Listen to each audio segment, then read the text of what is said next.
নিষ্ঠুৰতাৰ সীমা চেৰালে শহুৰেকৰ আক্ৰমণৰ বলি বোৱাৰী সন্তান জন্ম দিব নোৱাৰাৰ বাবে বোৱাৰীক হত্যাৰ চেষ্টা শহুৰেকৰ আক্ৰমণত কথমপি প্ৰাণ ৰক্ষা সন্তানহীনা আসমাৰ ৰাজ্যৰ ভিন্ন প্ৰান্তত অব্যাহত আছে বোৱাৰী নিৰ্যাতনৰ ঘটনা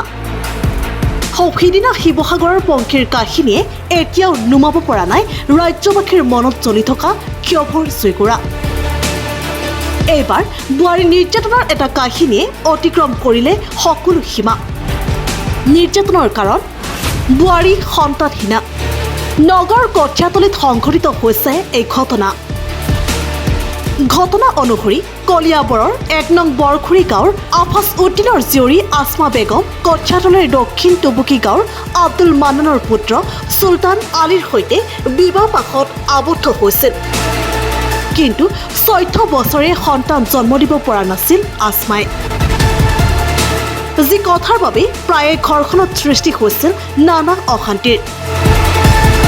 বিশেষকৈ চুলতানৰ পিতৃ মাতৃ ক্ষুব্ধ হৈ পৰিছিল আসমাৰ বিৰুদ্ধে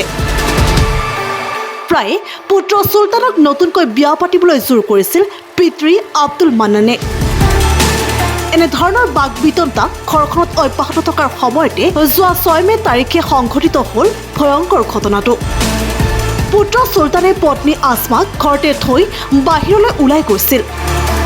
তেনে সময়তে শহুৰ আব্দুল মান্নানে আসমাৰ কোঠাত প্ৰৱেশ কৰি চোকা অস্ত্ৰৰে আক্ৰমণ চলাই কৰিলে হত্যাৰ চেষ্টা বোৱাৰী আসমাই আক্ৰমণৰ পৰা ৰক্ষা পাবলৈ পলায়ন কৰিছিল যদিও আব্দুল মান্নানে পিছে পিছে খেদি গৈ কৰিলে আক্ৰমণ যাৰ ফলত গুৰুতৰভাৱে আঘাতপ্ৰাপ্ত হয় আসমা এই আক্ৰমণৰ পিছতে চিকিৎসালয়ত ভৰ্তি কৰা হয়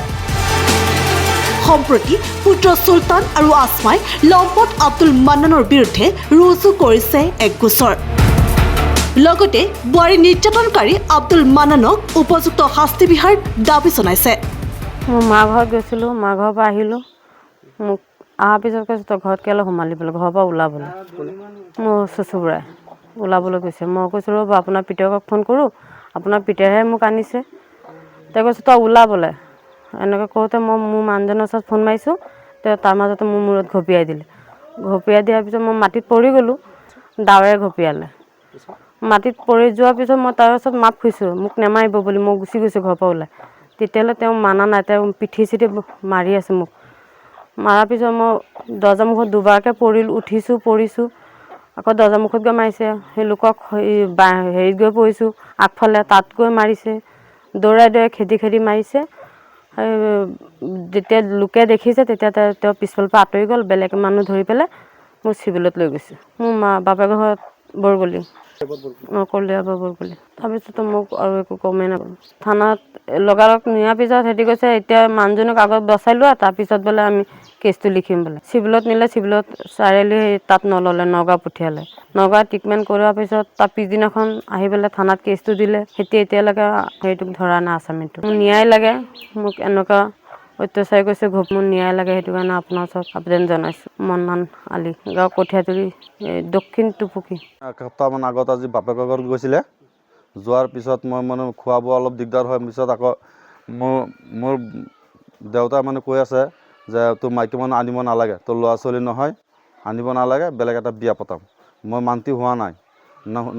হোৱা নাই পিছত মাইকী মানুহ মই লৈ আহিছোঁ কেলৈ আনিছোঁ সেইকাৰণে মোৰ দেউতাই মোৰ মাইকী মানুহক দাউদি কোবাইছে আৰু লাখুটি দি মাৰিছে পিছত কঠীয়াতলি চাৰিআলি লৈ আহিছিলোঁ আনি পেলাই তাত মানে এজাহাৰ দিলোঁ